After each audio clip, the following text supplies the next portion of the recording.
I found this interesting quote because Aquinas, as you know, considered greed one of the worst.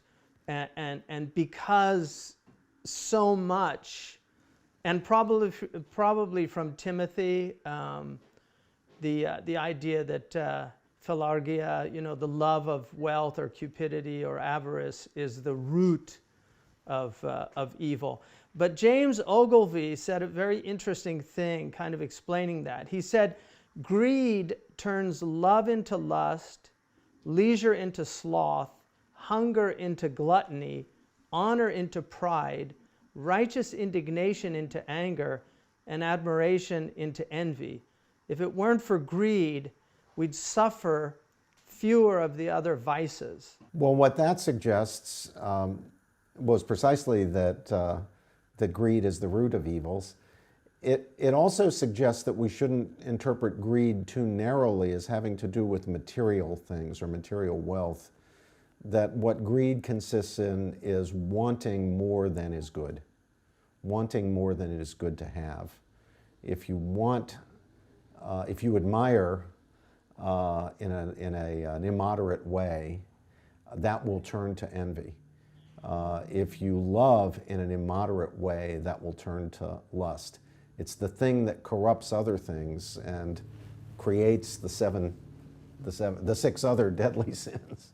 I think there's a debate. Horace, in his enumeration of the vices, put avaritia at the very top. And I think Christianity traditionally put pride at the top. Yeah, that's right. And Islam debated about pride, envy, and believe it or not, sloth, because they felt that sloth, which I would translate as a word called ghafla, which is a kind of a forgetfulness of one's self, so that they don't engage in the work necessary, given the time that we've been given, which is actually quite short, to prepare the soul for this for the next stage of the journey. So they kind of debated about these things, but they identified envy, and I think envy and greed are obviously related. And in some ways, all the sins have these interrelationships. And I've pointed this out before, but I'll say it again. Dorothy Sayers, I think, did something important by reminding us that to call them sins, which is actually what Gregory, Pope Gregory, changed it from the original Evagrius's denomination of temptations or thoughts. And so the idea that they're really the 7 capital states of being, hence they're mortal, they're deadly because you're in that state. It's not like you lust one time or you have greed one time or you have, that's the state that you're in. Yeah, I think strictly speaking, they're vices.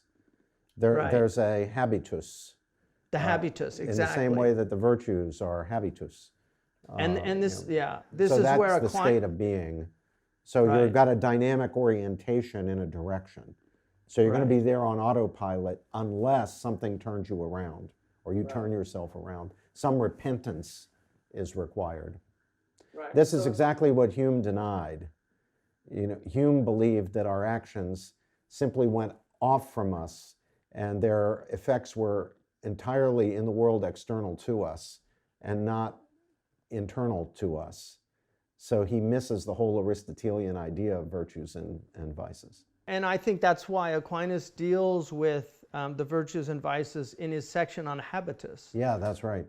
Yeah, which is interesting because in Arabic, the word for habitus, which the Latin is the same root. So in Arabic, it's malaka, which literally means what you possess. So in the texts of Aristotle that Aquinas was working with, which had come through the Arabic, what would the word have been? Would it have been that word? In Arabic, it was malaka, which means it's like a faculty, it's a possession, it's something you've acquired. And that gets to what you just said. I think that the default setting is what possesses you.